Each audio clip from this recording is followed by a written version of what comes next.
أعوذ بالله من الشيطان الرجيم بسم الله الرحمن الرحيم ربي زدني علما ربي زدني علما ربي زدني علما নারী ও শিশু নির্যাতন দমন আইন 2000 সালের 8 নং আইন। নারী ও শিশু নির্যাতন দমন আইন 2000 সালের 8 নং আইন সংশোধন 2003 সাল 2020 সাল। ধারা 1, এই আইন নারী ও শিশু নির্যাতন দমন আইন 2000 নামে অভিহিত হবে। তাহলে এই আইন নারী ও শিশু নির্যাতন দমন আইন 2000 নামে অভিহিত হবে। ধারা 2, বিভিন্ন বিষয়ের সংজ্ঞা। 2 খ, অপহরণ। অপহরণের সংজ্ঞা 2 খ। 2 ঙ, ধর্ষণ। ধর্ষণের সংজ্ঞা 2 ঙ। 2 চ, নবজাতক। 2 চ, নবজাতক। 2 ছ, নারী। নারী অর্থ যে কোনো বয়সের নারী। নবজাতক বলতে বোঝায় অনূর্ধ্ব 40 দিন বয়সের শিশুকে নবজাতক বলে। ধারা ইউ, যৌতুক। ধারা ইউ, যৌতুক। ধারা 4, দহনকারী ইত্যাদি পদার্থ দ্বারা সংঘটিত অপরাধের শাস্তি।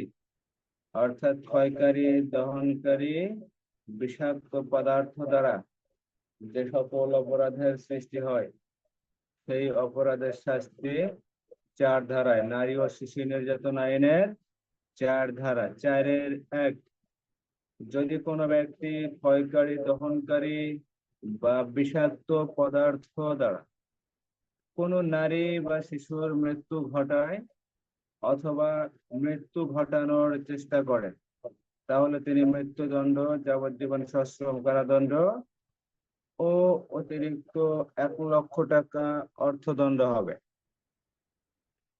ধারা 4 একে বলছে যদি মৃত্যু ঘটায় অথবা মৃত্যু ঘটানোর চেষ্টা করে।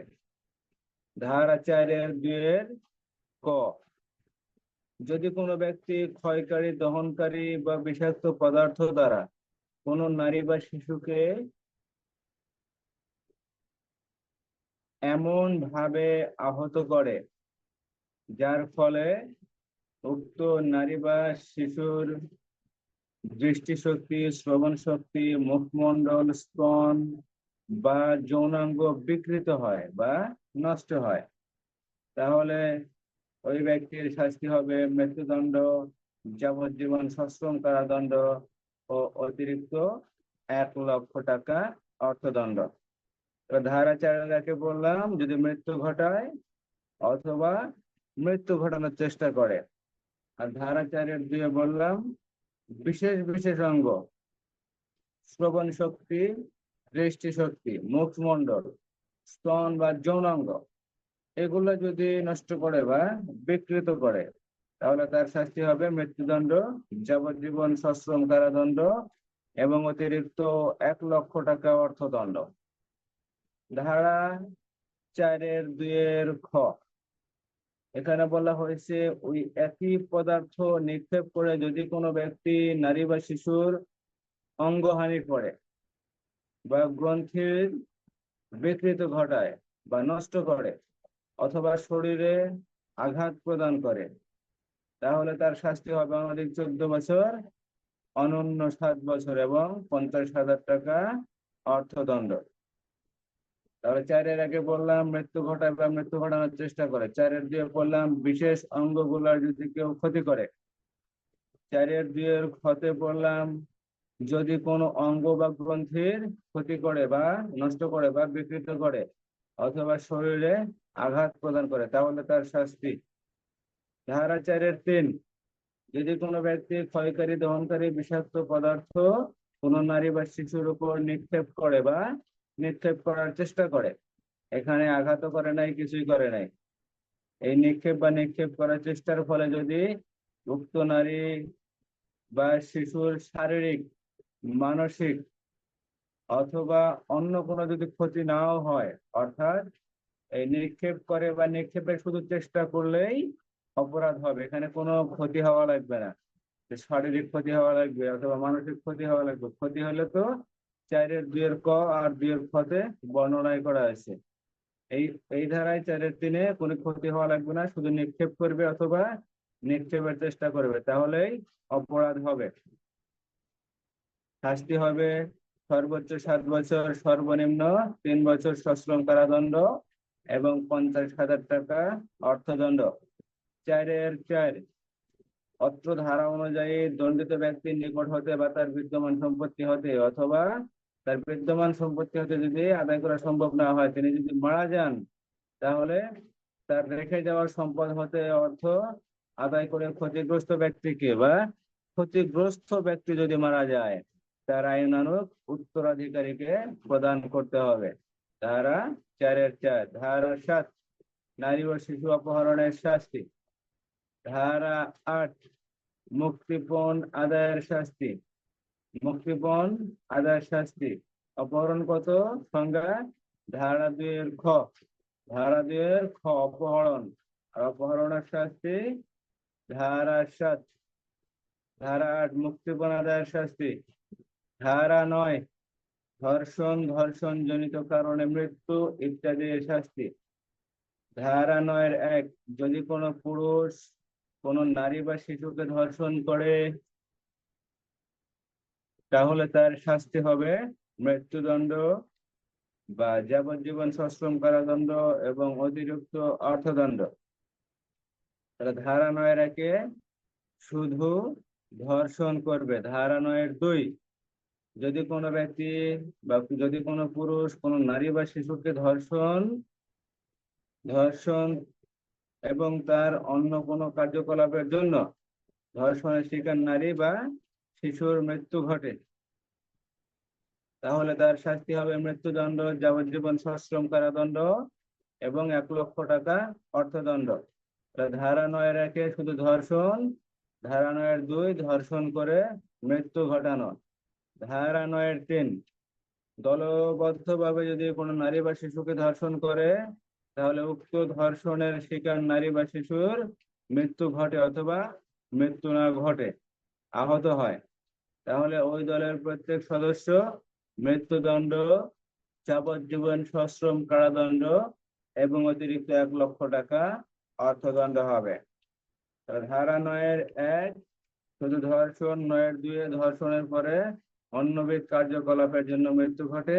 ধারা 9-এর 3, দলবদ্ধভাবে যদি ধর্ষণ করে, ধর্ষণের ফলে যদি মৃত্যু ঘটে অথবা আহত হয়, তাহলে সেক্ষেত্রে শাস্তি মৃত্যুদণ্ড, যাবজ্জীবন সশ্রম কারাদণ্ড এবং অতিরিক্ত 1 লক্ষ টাকা অর্থদণ্ড।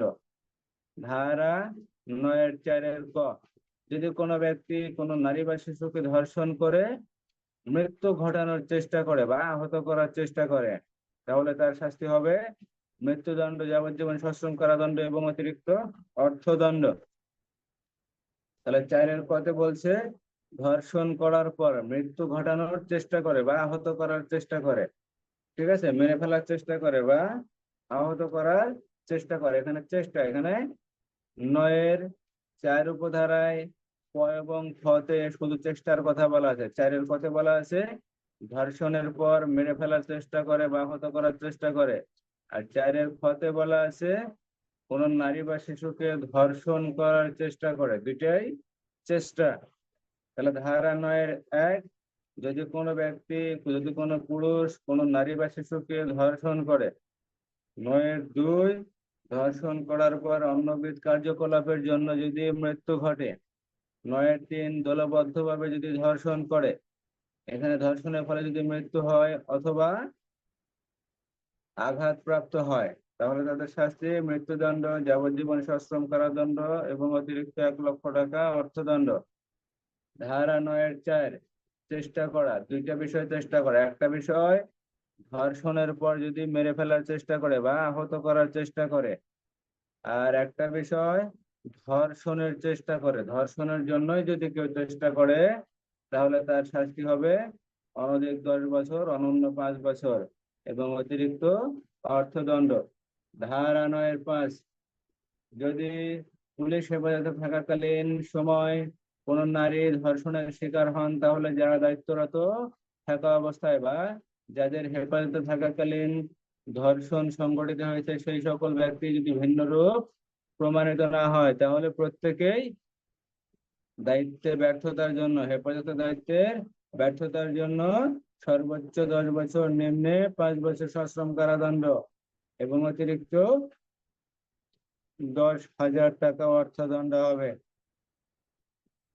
তাহলে ধারা 9-5 পুলিশ হেফাজতে যদি ধর্ষণের শিকার হয়। ধারা 9-ক, ধারা 9-ক, নারীর আত্মহত্যায় প্ররোচনা ইত্যাদির শাস্তি। যদি কোনো ব্যক্তি ইচ্ছাকৃতভাবে কোনো কার্য দ্বারা কোনো নারীর সম্মতি ব্যতীত বা তার ইচ্ছার বিরুদ্ধে সম্ভ্রমহানি করে যার ফলে ওই নারী আত্মহত্যা করে তাহলে আত্মহত্যার প্ররোচনা করার অপরাধে ওই ব্যক্তি অপরাধী হবেন। নতুন পড়া ধারা 10। ধারা 10, যৌন পীড়ন ইত্যাদির শাস্তি। যৌন পীড়ন ইত্যাদির শাস্তি।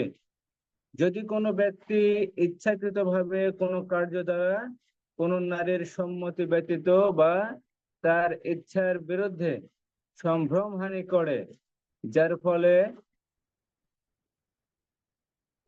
10, যদি কোনো ব্যক্তি অবৈধভাবে তার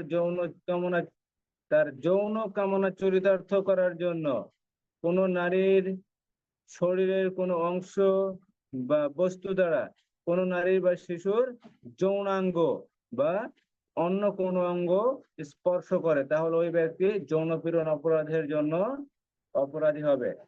তাহলে যৌন পীড়ন অপরাধটা কাকে বলে? যৌন পীড়ন অপরাধটা হবে যদি কোনো পুরুষ কোনো নারী বা শিশুর শরীরের কোনো অঙ্গ বা যৌনাঙ্গ স্পর্শ করে তাহলে ওই ব্যক্তি যৌন পীড়ন অপরাধের জন্য অপরাধী হবে। কথা বোঝা যায়?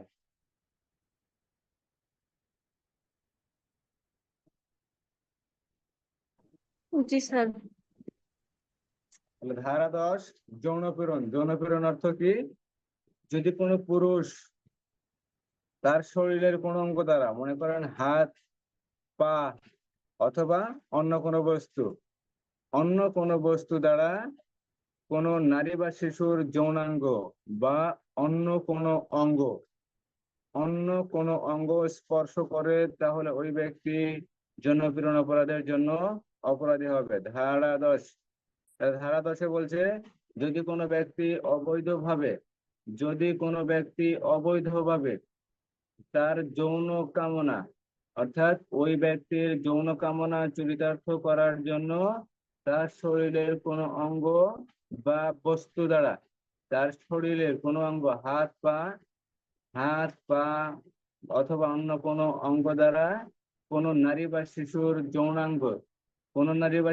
যৌনাঙ্গ অথবা অন্য কোনো অঙ্গ স্পর্শ করে তাহলে ওই ব্যক্তি যৌন পীড়ন অপরাধের জন্য অপরাধী হবে। তাহলে যৌন পীড়ন অপরাধটা বলতে কি বোঝায়? কোনো ব্যক্তি অবৈধভাবে তার নিজের যৌন কামনা চরিতার্থ করার জন্য তার হাত পা দ্বারা অথবা অন্য কোনো অঙ্গ দ্বারা নারী বা শিশুর যৌনাঙ্গ অথবা অন্য কোনো অঙ্গ স্পর্শ করে তাহলে ওই ব্যক্তি যৌন পীড়ন অপরাধের জন্য অপরাধী হবে। ধারা 10 ক্লিয়ার?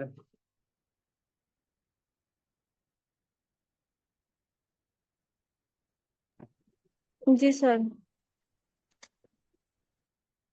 ধারা 10, ধারা 11, যৌতুকের জন্য মৃত্যু, মারাত্মক জখম বা সাধারণ জখম ইত্যাদির শাস্তি।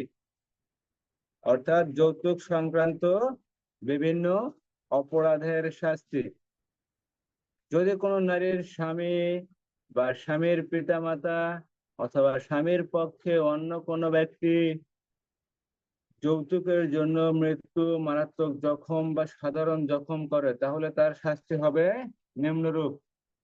অর্থাৎ যৌতুকের জন্য যদি ওই নারীর স্বামী অথবা শ্বশুর শাশুড়ি অথবা দেবর ননদ অথবা অন্য কোনো ব্যক্তি, বরপক্ষের অন্য কোনো ব্যক্তি যদি নির্যাতন করে, নির্যাতন যদি মৃত্যু হয় অথবা মারাত্মক জখম করে অথবা সাধারণ জখম করে, এক একটা অপরাধের ক্ষেত্রে এক একটা শাস্তি হবে নিম্নরূপ।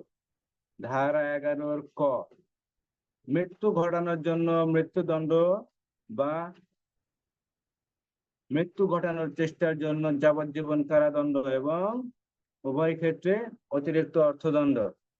অর্থাৎ কোন নারীকে যৌতুকের জন্য যৌতুক দাবি করে সেই নারীর যদি মৃত্যু ঘটায়, সেটা ওই নারীর স্বামী অথবা শ্বশুর শাশুড়ি অথবা দেবর ননদ অথবা অন্য কোনো ব্যক্তি, বরপক্ষের অন্য কোনো ব্যক্তি যদি ওই নারীর মৃত্যু ঘটায়, তাহলে তার শাস্তি হবে মৃত্যুদণ্ড, মৃত্যুর পরিবর্তে মৃত্যুদণ্ড, আর সেই সাথে অতিরিক্ত অর্থদণ্ড। আর যদি মৃত্যু ঘটানোর চেষ্টা করে, মৃত্যু ঘটে নাই কিন্তু মৃত্যু ঘটানোর জন্য চেষ্টা করে, তাহলে শাস্তি হবে যাবজ্জীবন সশ্রম কারাদণ্ড এবং অতিরিক্ত অর্থদণ্ড। তাহলে ধারা 11 ক, ধারা 11 ক, যদি মৃত্যু ঘটানোর চেষ্টা করে শাস্তি হবে মৃত্যুদণ্ড। আর যদি মৃত্যু ঘটায় শাস্তি মৃত্যুদণ্ড। আর যদি মৃত্যু ঘটানোর চেষ্টা করে তাহলে যাবজ্জীবন সশ্রম কারাদণ্ড এবং অতিরিক্ত, এবং উভয় ক্ষেত্রে অতিরিক্ত অর্থদণ্ড। ধারা 11 খ, মারাত্মক জখম করার জন্য যাবজ্জীবন, মারাত্মক জখম করার জন্য যাবজ্জীবন অথবা 12 বছর বা অনন্য 5 বছর। অর্থাৎ যদি কোনো স্বামী কোনো স্ত্রীকে যৌতুকের জন্য মারাত্মক জখম করে, তাহলে তার শাস্তি হবে যাবজ্জীবন কারাদণ্ড অথবা সর্বোচ্চ 12 বছর, সর্বনিম্ন 5 বছর সশ্রম কারাদণ্ড এবং অতিরিক্ত অর্থদণ্ড। তাহলে আমরা মনে রাখবো ধারা 11 ক, মৃত্যু ঘটানোর জন্য মৃত্যুদণ্ড, মৃত্যু ঘটানোর চেষ্টার জন্য যাবজ্জীবন কারাদণ্ড। ধারা 11 খ, মারাত্মক জখম করার জন্য যাবজ্জীবন, অনধিক 12, সর্বনিম্ন 5 এবং অতিরিক্ত অর্থদণ্ড। ধারা 11 গ, সাধারণ জখম, প্রথমে মৃত্যু, তারপরে গুরুতর জখম, তারপরে সাধারণ জখম। সাধারণ জখম করার জন্য অনধিক 3 বছর, অনন্য 1 বছর সশ্রম কারাদণ্ড এবং অতিরিক্ত অর্থদণ্ড। তাহলে 11 ধারায় যে অপরাধ আছে, প্রত্যেকটি অপরাধের ক্ষেত্রেই অতিরিক্ত অর্থদণ্ড আছে। ধারা 11, তাহলে ধারা 11তে বলা হয়েছে যৌতুকের জন্য মৃত্যু ঘটানো, মারাত্মক জখম অথবা সাধারণ জখম ইত্যাদির শাস্তি। ধারা 11, যদি কোনো ব্যক্তি অর্থাৎ যদি কোনো নারীর স্বামী বা স্বামীর পিতামাতা অথবা স্বামী পক্ষের অন্য কোনো ব্যক্তি যৌতুকের জন্য মৃত্যু, মারাত্মক জখম বা সাধারণ জখম করে, তাহলে শাস্তি হবে নিম্নরূপ। 11 কতে যদি মৃত্যু ঘটায় মৃত্যুদণ্ড, যদি মৃত্যু ঘটানোর চেষ্টা করে যাবজ্জীবন সশ্রম কারাদণ্ড এবং অতিরিক্ত উভয় ক্ষেত্রে অর্থদণ্ড। 11 খ, যদি মারাত্মক জখম করে, এখানে মৃত্যু সবচেয়ে বড়, তারপর মারাত্মক জখম তার চেয়ে একটু কম, তারপর সাধারণ জখম তার চেয়ে আর একটু কম। ঠিক আছে, তাহলে ক, খ, গ মৃত্যু ঘটানোর চেষ্টা, খতে গুরুতর জখম, গতে সাধারণ জখম। ধারা 12, ধারা 12, ভিক্ষাবৃত্তি ইত্যাদির উদ্দেশ্যে শিশুকে অঙ্গহানি করার শাস্তি। ভিক্ষাবৃত্তি ইত্যাদির উদ্দেশ্যে শিশুকে অঙ্গহানি করার শাস্তি। ধারা 12, যদি কোনো ব্যক্তি ভিক্ষাবৃত্তি বা অঙ্গ প্রত্যঙ্গ বিক্রির উদ্দেশ্যে কোনো শিশুর হাত, পা, চক্ষু বা অন্য কোনো অঙ্গ বিনষ্ট করে বা বিকলাঙ্গ করে বা বিকৃত করে, তাহলে তার শাস্তি হবে মৃত্যুদণ্ড, যাবজ্জীবন সশ্রম কারাদণ্ড এবং অতিরিক্ত অর্থদণ্ড। তাহলে ধারা 12 ধারার উদ্দেশ্য কি? ভিক্ষাবৃত্তি করা অথবা শিশুর অঙ্গহানি, অঙ্গ প্রত্যঙ্গ বিক্রয় করা। অঙ্গ প্রত্যঙ্গ বিক্রয় করা, এখানে উদ্দেশ্য দুইটা।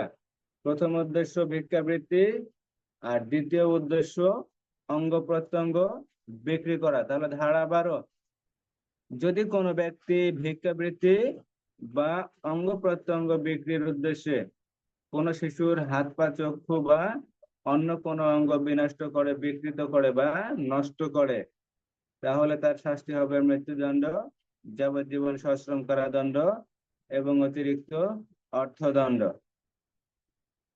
ধারা 12, অনেক সময় পেপার পত্রিকায় দেখা যায় অমুক জায়গায় অমুক শিশুর কিডনি নিয়ে নিছে, অমুক শিশুদেরকে রাস্তাঘাটে দেখা যায় চোখ নাই, চোখ নষ্ট করে ফেলছে। অনেক সময় দেখা যায় হাত পা ভাঙা, ভিক্ষা করতেছে। ঠিক আছে, এই সকল ভিক্ষার যে ছেলে মেয়েগুলো যে আছে, এরা বেশিরভাগই এই নারী ও শিশু নির্যাতন আইনের 12 ধারা শিকার। ঠিক আছে, এখানে সমাজে কিছু মানুষজনই আছে যাদের অসৎ কিছু উদ্দেশ্য থাকে, অসৎ উপায়ে, অসৎ পন্থা অবলম্বন করে যারা উপার্জন করতে চায়, তারা সাধারণত এই কাজগুলা করে থাকে। কথা বোঝা গেল?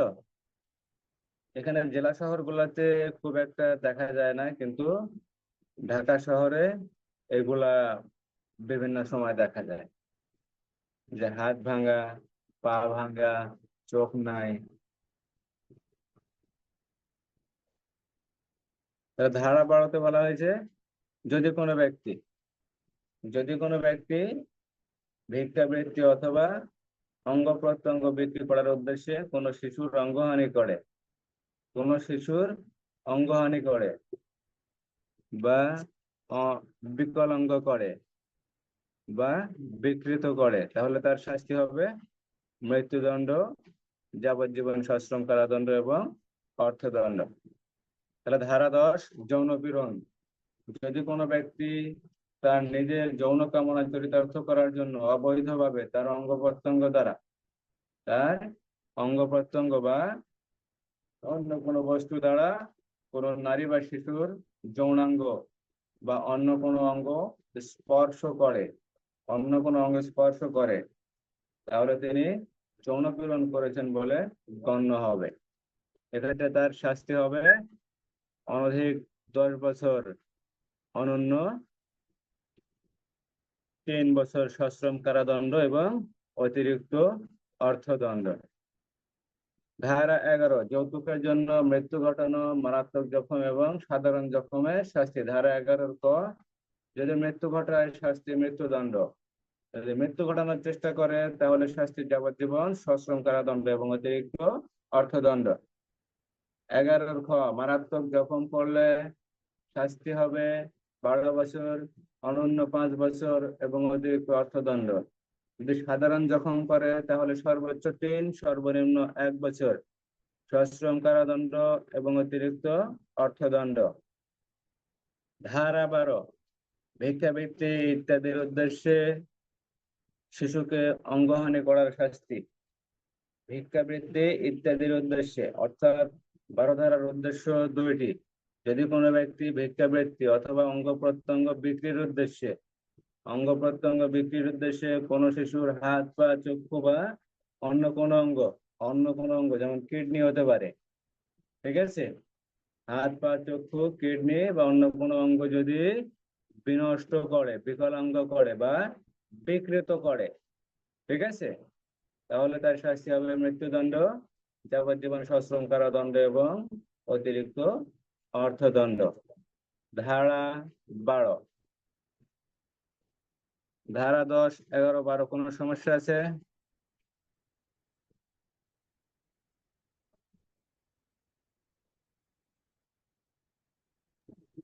না স্যার। তাহলে ধারা 13,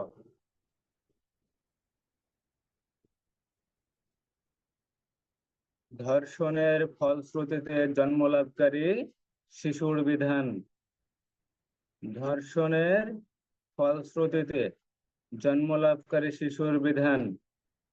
এখানে ধর্ষণ করার ফলে যদি কোনো নারীর গর্ভে কোনো শিশুর জন্ম হয়, তাহলে সেই শিশুর বিধান কি হবে?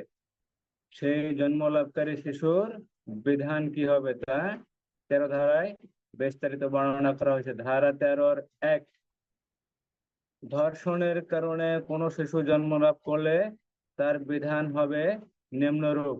ধারা 13-1, ধারা 13-1, ধর্ষণের কারণে কোনো শিশুর জন্মলাভ করলে তার বিধান হবে নিম্নরূপ। ধারা 13-1 ক, উক্ত সন্তান মাতা বা মাতার আত্মীয় স্বজনের তত্ত্বাবধানে থাকবে।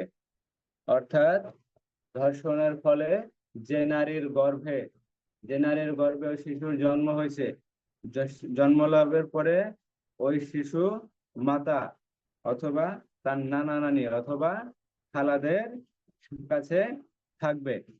অর্থাৎ মাতা বা মাতার আত্মীয় স্বজন। মাতার আত্মীয় স্বজন বলতে কি বোঝায়? মাতার আত্মীয় স্বজন বলতে বোঝায় ওই শিশুর নানা নানি, খালা খালু, মামা মামি, এরা মাতার আত্মীয় স্বজন, এদের কাছে থাকবে। তাহলে 13-1 ক, উক্ত সন্তান মাতা বা মাতার আত্মীয় স্বজনের তত্ত্বাবধানে থাকবে, অর্থাৎ তাদের হেফাজতে থাকবে। মাতার অথবা নানা নানির, মামা মামির, খালা খালুর এদের হেফাজতে থাকবে। 13-1 খ, উক্ত সন্তান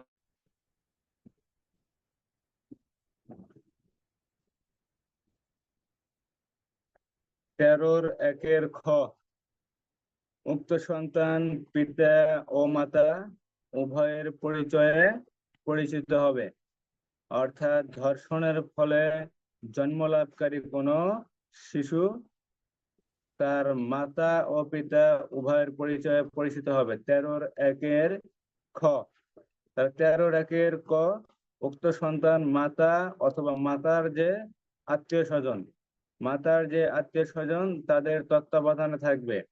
আর খ, উক্ত শিশু মাতা ও পিতা উভয়ের পরিচয়ে পরিচিত হবে। 13-1 গ, উক্ত সন্তানের ভরণ পোষণ রাষ্ট্র বহন করবে। অর্থাৎ ধর্ষণের ফলে জন্মলাভকারী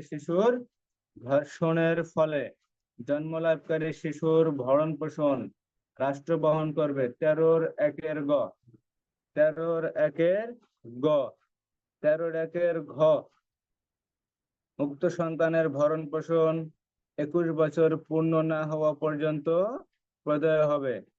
অর্থাৎ ধর্ষণের ফলে যে শিশুর জন্ম লাভ করবে সেই শিশুর বয়স 21 বছর পূর্ণ না হওয়া পর্যন্ত সরকার বা রাষ্ট্র বহন করবে। কন্যা যদি হয়, ধর্ষণের ফলে জন্মলাভকারী শিশু যদি কন্যা হয়, তাহলে তার বিবাহ না হওয়া পর্যন্ত এবং পঙ্গু সন্তানের ক্ষেত্রে বা প্রতিবন্ধী সন্তানের ক্ষেত্রে ভরণ পোষণের যোগ্যতা অর্জন না করা পর্যন্ত প্রদেয় হবে। তাহলে 13-1 ক, উক্ত সন্তান মাতা অথবা মাতার আত্মীয় স্বজনের তত্ত্বাবধানে থাকবে। খ, মাতা পিতা উভয়ের পরিচয়ে পরিচিত হবে। অর্থাৎ যে ধর্ষকের ধর্ষণজনিত কারণে ওই শিশুর জন্ম লাভ করছে, সেই শিশু ওই পিতা ও মাতা উভয়ের পরিচয়ে পরিচিত হবে। গ, ওই শিশুর ভরণ পোষণ ব্যয় রাষ্ট্র বহন করবে। ঘ, জন্মলাভকারী ওই শিশু যদি ছেলে হয়, ছেলে হলে 21 বছর বয়স না হওয়া পর্যন্ত রাষ্ট্র ব্যয়ভার বহন করবে। যদি মেয়ে হয় তাহলে বিবাহ না হওয়া পর্যন্ত, এবং ওই শিশু যদি পঙ্গু হয় বা প্রতিবন্ধী হয় তাহলে ভরণ পোষণের যোগ্যতা অর্জন না করা পর্যন্ত এই ব্যয়ভার প্রদেয় হবে। ধারা 13-1। ধারা 13-2, উক্ত সন্তানের ভরণ পোষণ ব্যয় সরকার বিধি দ্বারা নির্ধারণ করে দেবে। তাহলে কে নির্ধারণ করে দেবে? সরকার। সরকার নির্ধারণ করে দেবে।